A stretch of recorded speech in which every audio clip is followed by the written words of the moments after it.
नागपुर में मैं पढ़ रहा था, विद्यार्थी था। उस समय नागपुर संघ के लगभग सब अधिकारी एक ही जाति के थे, ब्राह्मण जाति के थे। लेकिन मैं नागपुर का प्रचारक बनकर 80 के दशक में जब वापस आया तो जगह जगह जितनी बस्तियां थी उस प्रकार की कार्यकारिणी बनी थी। इसलिए बनी थी कि हमारी शाखाएं बढ़ी, हम उस बस्ती में पहुंचे, हमने काम बढ़ाया, स्वाभाविक उसमें से कार्यकर्ता तैयार हुए, वो आ गए। कोटा सिस्टम करेंगे तो जाति का भान रहेगा, सहज प्रक्रिया से सबको लाएंगे तो फिर जात नहीं रहेगी। सहज प्रक्रिया लाते समय लाने वालों के मन में यह भान रहना चाहिए, क्योंकि स्वाभाविक प्रवृत्ति मनुष्य की अपने जैसे को पकड़ने की होती है। हमको अपने जैसे को नहीं पकड़ना है, सबको पकड़ना है। ये ध्यान रखकर अगर काम चलता है तो ऐसा होता है।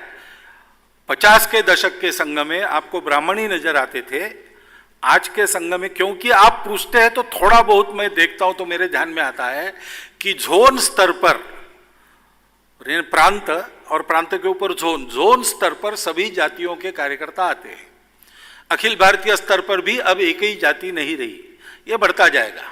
और संपूर्ण हिंदू समाज का संगठन जिसमें काम करने वालों में सभी जाति वर्गों का समावेश है, ऐसी कार्यकारिणी आपको उस समय दिखने लगेगी। मैंने कहा ये यात्रा लंबी है, लेकिन हम उस और आगे बढ़ रही है, महत्व की बात है।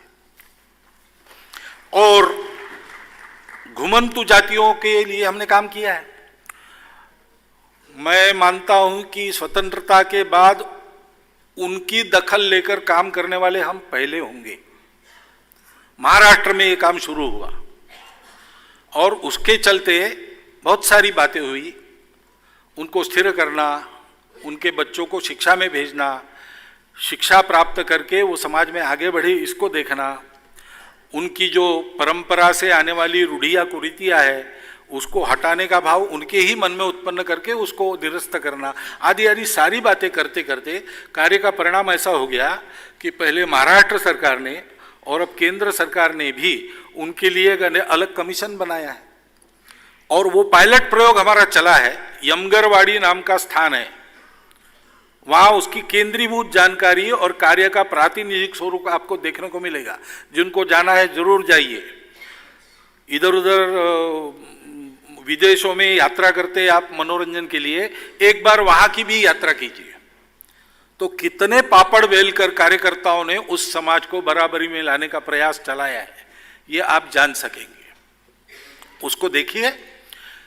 उस कार्य को अब अखिल भारत में जितनी घुमंतु विमुक्त जातियां हैं उनके लिए बढ़ाने का भी हमने उपक्रम पिछले वर्ष से प्रारंभ किया है।